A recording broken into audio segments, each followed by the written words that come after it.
Votre smartphone rame, c'est pénible. On n'aime pas avoir un smartphone qui rame. Je n'aime pas avoir un smartphone qui rame. J'imagine que vous non plus, vous n'aimez pas avoir particulièrement un smartphone qui rame. Je vais donc vous présenter aujourd'hui les 7 erreurs qu'on fait tous et qui font ramer nos smartphones. Alors rassurez-vous, je vais vous dire également comment venir les corriger. Erreur numéro 1, vous n'éteignez jamais votre smartphone. Alors votre smartphone, tout comme vous, tout comme moi, il a besoin de dormir. Alors vous dormez la nuit, c'est pratique, c'est bien.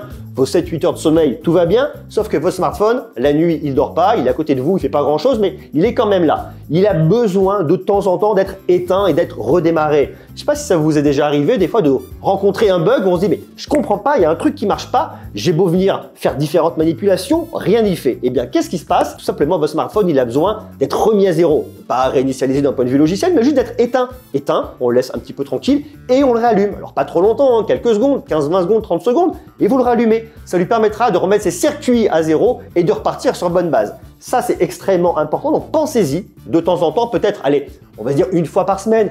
Dans le pire des cas, une fois par mois, mais de temps en temps, pensez réellement à venir éteindre et rallumer votre smartphone et il vous dira merci. La deuxième erreur qu'on fait quasiment tous, on sous-estime largement la capacité de stockage de notre smartphone lorsqu'on vient l'acheter. Et c'est normal parce que quand on vient acheter un smartphone, le prix est souvent assez élevé.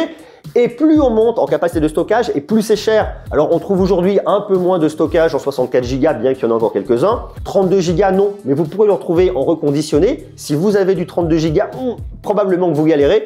64 Go, il se peut qu'à un moment ce soit un petit peu compliqué. Et alors, ce que je vous conseille, c'est quand même de commencer sur un grand minimum de 128 Go de stockage. Parce qu'aujourd'hui, les OS de base vont consommer un peu plus de 10 Go et les applications, elles vont grossir si vous les nourrissez en photo, en vidéo, en musique, bref, à un moment, votre smartphone, il n'en peut plus. Donc, pensez vraiment, lorsque vous allez venir changer de smartphone, à prendre un grand minimum de 128 Go de stockage. Ça fait des fois rajouter un petit peu, mais au moins, vous êtes tranquille. Et puis après, il y a des fois des opérations qui sont assez cool. Comme là, je me permets, lorsque Samsung a lancé ses Galaxy S24, ils ont doublé le stockage. Ça pouvait être l'occasion à ce moment-là, si vous l'achetiez, eh bien d'avoir le stockage supérieur au tarif du stockage inférieur. Donc ça, c'est vraiment un point super important. On n'y pense pas, c'est une erreur qu'on fait tous, mais pensez-y la prochaine fois lorsque vous allez venir acheter un nouveau smartphone, évitez les stockages un peu trop petits parce que il y a un moment, ça passe plus, vraiment plus. Troisième erreur, vous ne supprimez jamais des applications, vous ne videz jamais rien. Vous avez besoin pourtant de venir vider des choses. Si votre smartphone rame, c'est probablement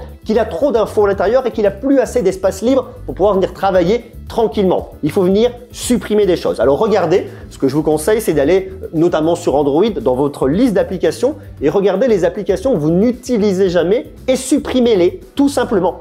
Au revoir, next. Et si un jour vous en avez besoin, vous retournerez les télécharger à ce moment-là, mais ne gardez pas un espace de stockage avec très peu d'espace libre parce que ça va contribuer à faire ramer votre smartphone. De la même manière, s'il y a une application que vous utilisez régulièrement et qui commence à prendre un petit peu de place, vous pouvez venir vider le cache de cette application pour venir gagner aussi en stockage. Allez, quatrième erreur qu'on fait tous, on ne fait pas ses mises à jour. On dit j'ai un smartphone qui est un petit peu ancien et si je fais des mises à jour, ça va venir ramer et j'ai pas envie que ça rame et ça va pas le faire. C'est pas forcément vrai. Pourquoi? Pour plusieurs raisons. Déjà, quand un constructeur vous pousse une nouvelle mise à jour, il va apporter de nouvelles fonctionnalités. Vous pourrez se dire, ok, nouvelle fonctionnalité, ça va venir faire ramer l'histoire. Peut-être, potentiellement, mais le truc le plus important ici à venir retenir, c'est que votre smartphone, dans la version actuelle que vous avez, peut contenir des bugs. Et ces bugs peuvent contribuer à faire ramer votre smartphone. Et cette nouvelle mise à jour, ce patch que vous allez avoir, va venir corriger ces bugs et fera que votre smartphone ramera moins ou plus. Et ça, c'est vachement bien. Et l'autre truc qui est extrêmement important à bien prendre en considération ici, c'est que ces mises à jour apportent également des patchs de sécurité qui vont venir renforcer votre sécurité, corriger des brèches, des failles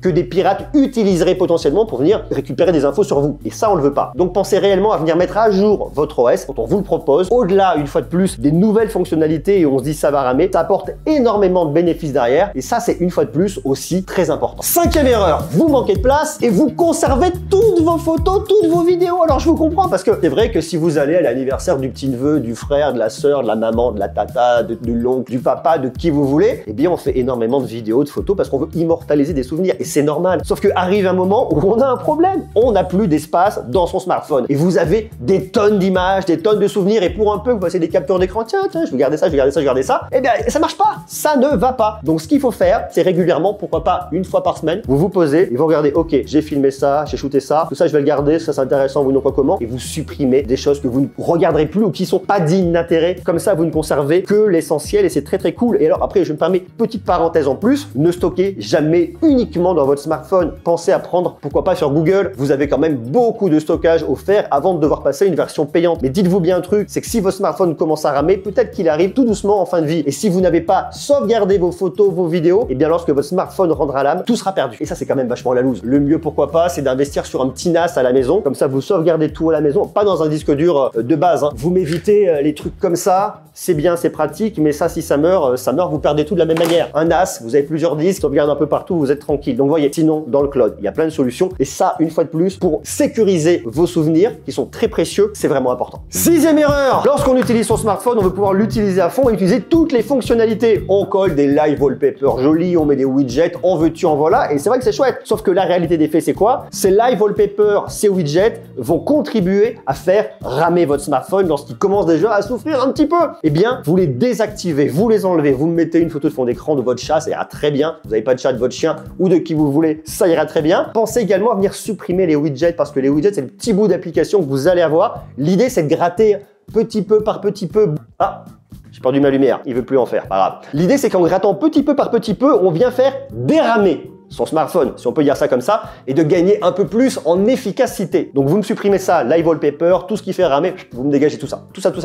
Septième erreur et pas des moindres, vous laissez tourner des applications sur votre smartphone qui le font ramer. La pire application qui fait tout ramer, je crois que c'est Waze. Alors c'est une application qui est géniale pour venir prendre la route, mais elle va utiliser votre GPS, elle va laisser votre écran allumé en permanence. Pour un peu qu'il y ait un peu de lumière, elle va venir pousser la luminosité à fond. Elle va utiliser le modem, bref, elle utilise tout ce qu'il ne faut pas utiliser et tout ce qui contribue à faire ramer votre smartphone à un instant T. Alors bien évidemment Waze on l'a pas activé en permanence, mais on peut avoir quelques petites applications qui vont venir se géolocaliser en permanence, qui vont venir contribuer à faire ramer votre smartphone. Ce que je vous conseille, c'est d'aller dans les paramètres de batterie. Là, j'ai perdu la deuxième lumière, vous voyez. Plus de lumière à droite, plus de lumière à gauche, c'est la crise. Alors que je la recharge. Ce qu'il faut faire, c'est d'aller dans les paramètres de votre batterie. Et là, vous regardez quelles sont les applications qui viennent consommer un peu trop de ressources. Parce qu'une application, je prends l'exemple de Waze, ça vient taper dans la batterie et ça s'identifie très facilement de ce côté-là. Vous pouvez également regarder dans les applications, celles qui sont utilisées le plus. Vous pouvez potentiellement vous dire qu'elles viennent consommer aussi un petit peu trop en tâche de fond. Regardez, identifiez, faites vos recherches et venez ensuite regarder les autorisations peut-être qu'il faut enlever des autorisations des applications et leur donner ne serait-ce que des autorisations de géolocalisation lorsque vous les utilisez et pas en permanence. Comme ça, on vient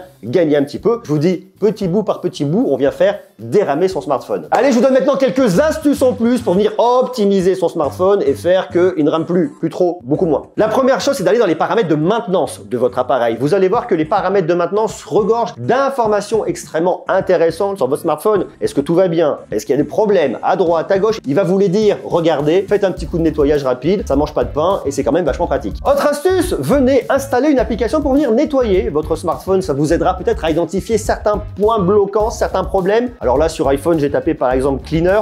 Il y a CCleaner qui est très connu, que vous pouvez également récupérer sur le Play Store sans problème. Ça va vous aider à venir nettoyer, à identifier les problèmes, à voir les contacts en doublon, en fait, à venir optimiser votre smartphone. Il y en a énormément, je vous montre celle-là, mais il y en a plein de tous les côtés. Phone Cleaner, nettoyage de phone. Ça vous aidera une fois de plus à venir gratter à droite, à gauche pour optimiser votre smartphone. Autre astuce en plus également, pensez à télécharger des applications un peu plus légères. Si vous avez l'application Google, vous pouvez télécharger Google Go.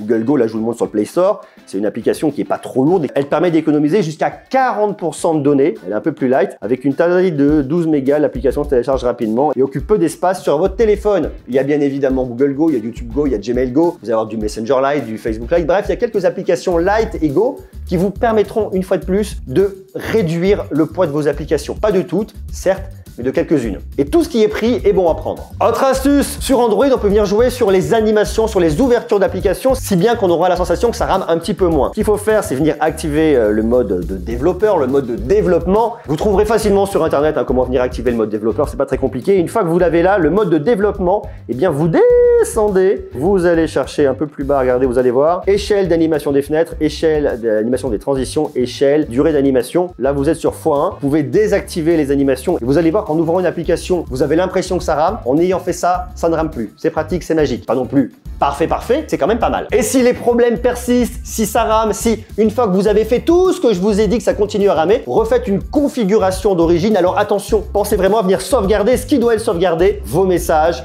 vos photos. Faites tout ça avant parce qu'une fois que vous aurez rétabli la configuration d'origine, tout sera supprimé, vous aurez tout perdu et vous ne pourrez pas le récupérer. Mais ça peut des fois venir résoudre quelques problèmes et puis après, vous réinstallez des applications un peu plus légères, vous faites gaffe, bref, ça donnera un petit coup de jeune à votre smartphone et ça c'est quand même pas mal. Et puis il y a un truc à savoir, c'est qu'on pense souvent, oh là là, mon smartphone rame, je vais venir fermer toutes les applications les unes après les autres. C'est pas vrai. À une époque, c'est vrai que vos applications d'arrière-plan, elles consommaient, mais plus aujourd'hui. Aujourd'hui, les OS, qu'on soit sur Android ou sur iOS, sont totalement optimisés, si bien que vos applications qui sont ouvertes en arrière-plan ne consomment absolument rien. Et au contraire, si vous les fermez, lorsque vous allez venir les lancer, ça va venir consommer davantage parce qu'elle va devoir se lancer. Là, elle est déjà lancée. Elle ne consomme pas, elle est sur un état neutre. Lorsque vous allez dessus, hop, elle reprend là où elle en était. La différence, c'est que lorsque vous la relancez à zéro, elle est éteinte. Elle doit arriver à un certain niveau, donc elle va venir consommer, taper légèrement dans la consommation de votre smartphone pour arriver à un niveau initial et pouvoir être utilisée. Donc ne faites pas ça, ne les fermez pas. Et d'ailleurs, si vous avez un iPhone, ça vaut aussi pour un Android, je vous ai fait une vidéo, les 7 erreurs qui tuent votre iPhone. Allez la voir, comme ça vous saurez également ce qu'il faut faire pour ne pas venir abîmer votre smartphone et ça aussi, c'est extrêmement important.